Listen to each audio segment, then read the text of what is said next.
Hi guys, I've got another quick page in my reading traveler's notebook for you today.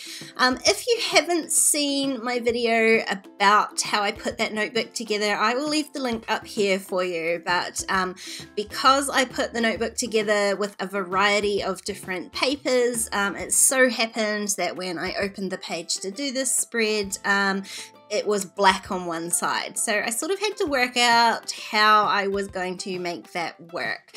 And in the end, I decided to use this book cut file from a Page Evans, and I cut that with some black and it's actually black self-adhesive cardboard, which is why you can see me peeling all the insides out of that cut file, and now you can actually see what it looks like. But the reason I chose the black was to echo the black on the left hand side, and I'm gonna cover up quite a bit of that black with my photo and my sort of title slash journaling on that side. You'll see what I mean in the end. So it all balances out. But the purpose of using the self-adhesive cardboard was to just give myself a little bit of an easier job for backing this cut file. So I'm using the March Citrus Twist Pocket Life kit to do this page, and funnily enough, it was very lucky coincidence actually. I only have a very little amount of this kit left, but all of the papers that I had left in this kit just coordinated so perfectly with my book photo there. So you can see here I'm just really roughly backing this cut file. I didn't want to do anything super complicated. I couldn't really be bothered backing each tiny little piece of this file with a different paper. So literally all I'm doing is just cutting strips, roughly cutting strips that fit the gap. You can see me here. I'm just going to hold it up against it and roughly measure it with a pencil and then trim it out with scissors. Sometimes it fits, sometimes there's a little gap. I'm not too bothered about it. And the beauty of using these self-adhesive cardboard like this is that it means I don't have to use any glue, which makes the whole process so much easier. I'm measuring each little book and I'm just alternating the pattern papers that I'm using. I'm not going in any particular order, just picking them up off the desk and eyeballing it. And then I just peel the backing of the cut file, the sort of, I don't know, release paper on the back of it, just back one book at a time so that I can add that in and then put the backing paper back down, and then I've got nothing sticky that's going to accidentally stick to any paper while I'm busy backing this cut file. So it actually is quite an easy process doing it this way. There's so many times when I've cut a cut file like this and just out of cardboard or whatever, and wished that I had done it out of something self-adhesive rather than having to put little bits of glue everywhere. I'm really messy when it comes to gluing, so I much prefer this method. And this time I thought, oh no, I'll save myself the trouble and I'll do it on the self-adhesive card. Luckily I had a little piece of this. This was the Silhouette brand, and I had a little piece left that was just big enough to fit, and it worked really nicely, so you can be assured that I will be doing this again. I've got two little books left to go, so I'm cutting both of those pieces out so I can just peel the backing paper off now, because I'm pretty much done with backing the cut file. And I really love how it turned out. I really love the colours. They work so nicely with that book photo. This is the book that I'm talking about on this page, The Woman in the Window, and I really enjoyed it. It was, I'm going to say, a tiny bit predictable for me, but I really do love these kind of thriller, I guess you'd call it, thriller books. It's probably my favorite type of book, and it definitely encourages me to read more because I often have to find out what happens. So I read far more than I do with any other type of story.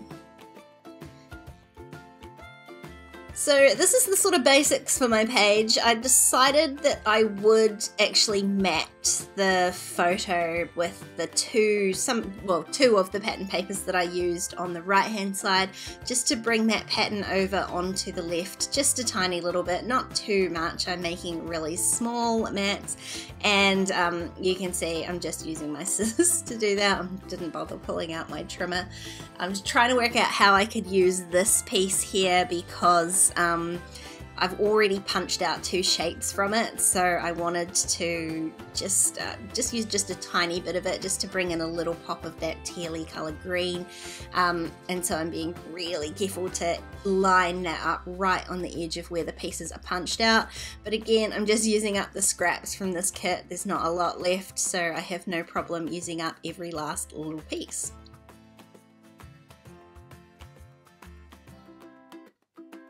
And then I'm going to go ahead and just glue that down. I'm not worrying about where too much. I feel like I had this story piece from the die cut pack picked out, but I felt like it didn't really match the colors in the end. The color scheme is so strongly like yellow and teal based that adding in a piece of blue, it just looked wrong. It didn't sit right. So I ended up going back through the die cut pack to see what else I could find that would match those colors. And I did find a few sort of little phrase strips, and this pencil, I really want to use the pencil. It's one of the pieces from the pack that I desperately want to use up. But I did find a few of these little tiny word strips, I guess you'd call them, and I decided to use them like book plates on the book. So some of them I'm going to trim down so they're a tiny bit narrower and fit onto the books a bit more easily, and I'm trying to sort of keep it color on color. There's a grey one, so I'm putting that on the grey paper.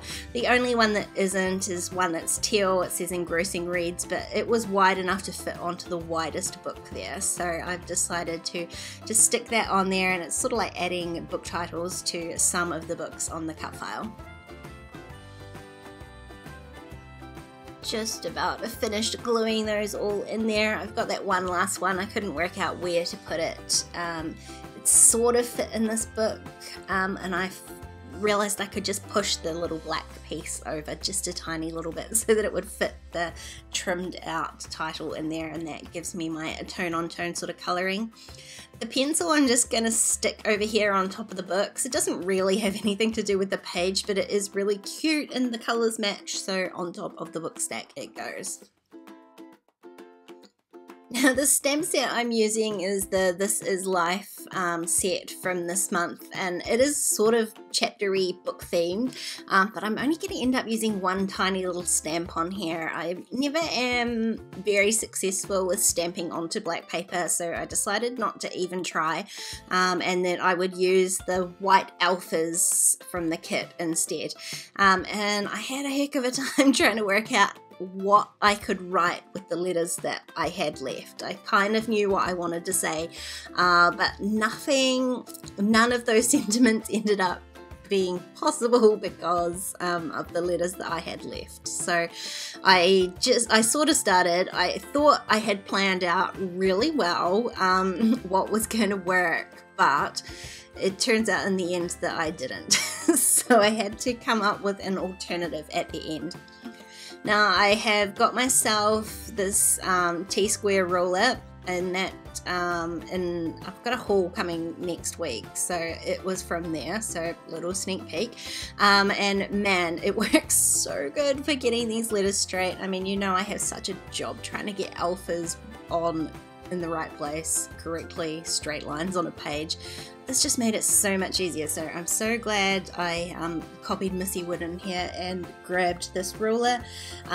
It works so good, so I can totally recommend that for you.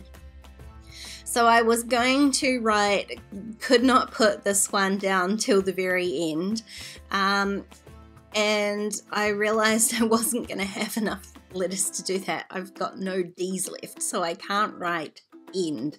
Normally it's E's I run out of, so shocked that it was a D this time. I had more than enough E's to do all of this, and so this is where I'm sort of thinking, oh, I've already put down all of these alphas, what am I going to write? So I end up putting till the very finish instead.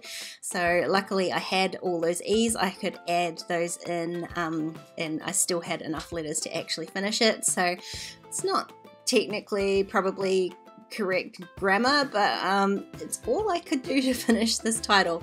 And because the title is so long and really says all that I had to say about the book, I'm not even going to add any journaling. So this is what I mean. This becomes my sort of title / journaling, and I'm calling this page done. I love how graphic this page turned out, and I still can't believe what a lucky coincidence it was that everything I had left in my Citrus Twist kit matched that book photo so perfectly. If you enjoyed this video, please give it a thumbs up and leave me any comments or questions you've got down below. Don't forget to subscribe to my channel if you haven't already, and if you want to keep watching, there's a couple more videos on screen. Otherwise, I'll see you next time. Bye guys.